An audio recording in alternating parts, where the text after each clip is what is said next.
এই পিঠেগুলো এত বড় বড় হবে যে দেখেই অবাক লাগবে। দুটো পিঠে দেখুন পুরো প্লেট ভর্তি হয়ে গেছে। আর পিঠেগুলো কাটার পরে কতটা সুন্দর লাগছে দেখুন। এত সুন্দর লেয়ার হয় এই পিঠেগুলোর মধ্যে, খেতে তো ভীষণ ভালো লাগে। খুব সহজে ঝটপট বানিয়ে নিতে পারবেন। আর এতটা ভালো লাগবে পিঠেগুলো যে এক দু পিস খেয়ে মনই ভরবে না। একেবারে নরম, তার সাথে একেবারে মুচমুচে। নমস্কার বন্ধুরা, নতুন একটা পর্ব দেখার জন্য আপনাদের সকলকে স্বাগত জানাই। আজকে বানিয়ে দেখাবো পান্তুয়া পিঠে। অনেকভাবে তো পিঠে বানিয়ে খেয়েছেন, তবে এইভাবে পিঠে বানিয়ে দেখুন, সব থেকে সেরা মনে হবে, খেতেও ভীষণ ভালো লাগে। হাতে থাকা মাত্র অল্প কয়েকটি উপকরণে ঝটপট রেডি করে নিতে পারবেন। তো চলুন, খুবই সহজভাবে বানিয়ে দেখাবো, আশা করছি ভালো লাগবে। তো এইখানে নিয়েছি ময়দা। তো আমি এখানে একটা মিডিয়াম সাইজের বাটি মেপে 2 বাটি ময়দা নিয়ে নেব। আর 2 বাটি ময়দার জন্য এখানে নিয়েছি 1 বাটি শুকনো চালের গুঁড়ো। আর ঠিক ওই বাটি মেপে 1 বাটি নিয়েছি চিনি। গুঁড়ো দুধ দিচ্ছি 3 টেবিল চামচের মতন। 1 টেবিল চামচ দিয়ে দিচ্ছি মৌরি। আর হাফ টেবিল চামচের মতো নিয়েছি লবণ। এবারে শুকনো জিনিসগুলো একটু মিশিয়ে নেব। তো শুকনো জিনিসগুলো একটু মিশিয়ে নিয়েছি। এবারে ওপর থেকে অল্প অল্প করে লিকুইড দুধ দিয়ে একটা গোলা বানিয়ে নেব। আর এখানে কিন্তু চাইলে লিকুইড দুধের পরিবর্তে জলটা দিয়েও কিন্তু গোলাটা রেডি করতে পারেন।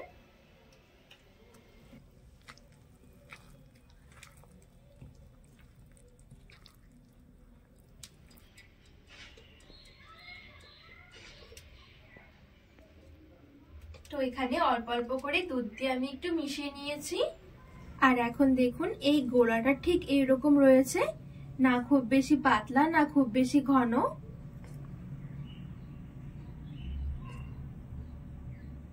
আর এখানে নিয়েছি একটা মিডিয়াম সাইজের নারকেলের অর্ধেকটা আমি কুড়িয়ে নিয়েছি। এই পিঠের মধ্যে নারকেলটা দিলে কিন্তু খেতে অনেক বেশি ভালো লাগে। ভালো করে মিশিয়ে নেব।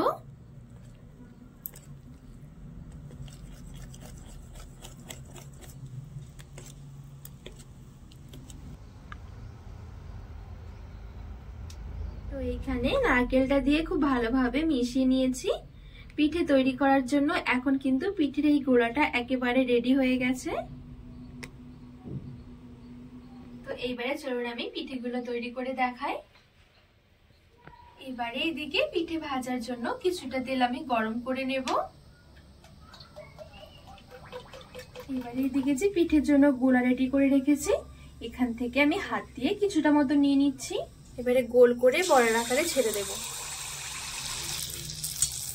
এবারে একটু লাল করে ভেজে নেব।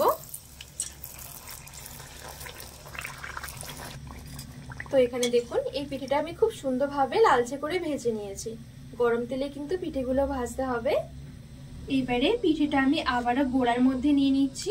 ভালো করে একটু পিঠের আমি গোলা দিয়ে কোট করে নেব। খুব সুন্দরভাবে কোট করে নিয়েছি। আবারও তেলে ছেড়ে দেব।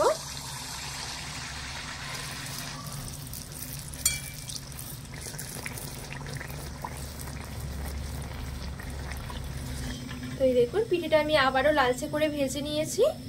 আবারও পিঠের ব্যাটারের মধ্যে নিয়ে নিচ্ছি। ভালো করে আবারও কোট করে নেব। এই দেখুন আবারও তেলে ছেড়ে দেব।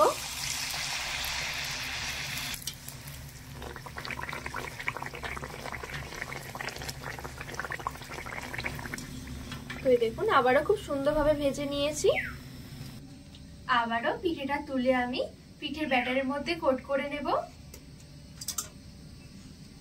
আবারও খুব সুন্দরভাবে পিঠেটা কোট করে নিয়েছি। আবার তেলের মধ্যে ছেড়ে দেব।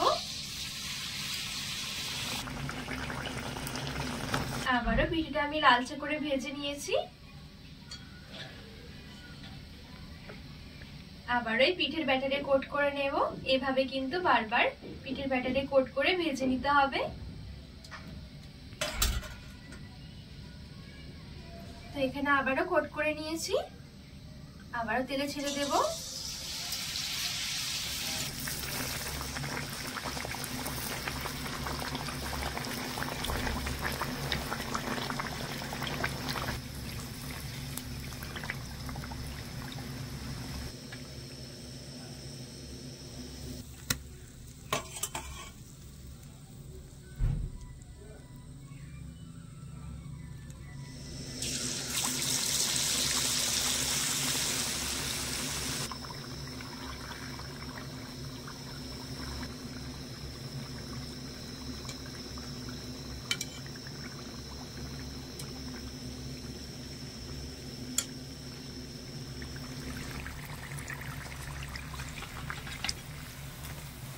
তো এখানে দেখুন পিঠেটা ভাজতে ভাজতে অনেকটা কিন্তু বড় হয়ে গেছে। এখানে আমি 5 থেকে 6 বারের মতন কোট করে ভেজে নিয়েছি। পিঠেগুলো কিন্তু একটু বড় সাইজেরই হয়। তো এখানে একটা পিঠে ভাজা হয়ে গেছে, এবারে নামিয়ে নেব।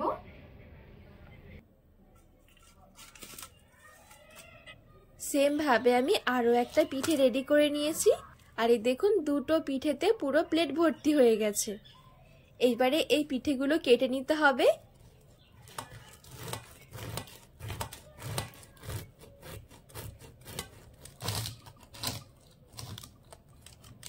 আর এই দেখুন কাটার পরে কতটা সুন্দর লাগছে দেখতে, কত সুন্দর লেয়ার হয়েছে। এই দেখুন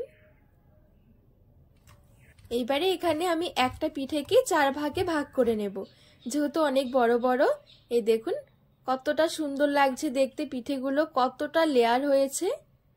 তো এইভাবে করে কেটে কেটে আমি সবগুলো পিঠে একটা প্লেটের মধ্যে তুলে নিচ্ছি।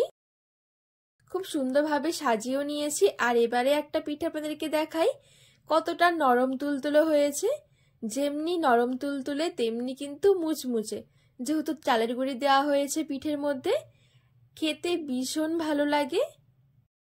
তো বন্ধুরা আজকে এই পান্তুয়া পিঠের রেসিপি আপনাদের কেমন লেগেছে অবশ্যই কিন্তু কমেন্ট করে জানাবেন।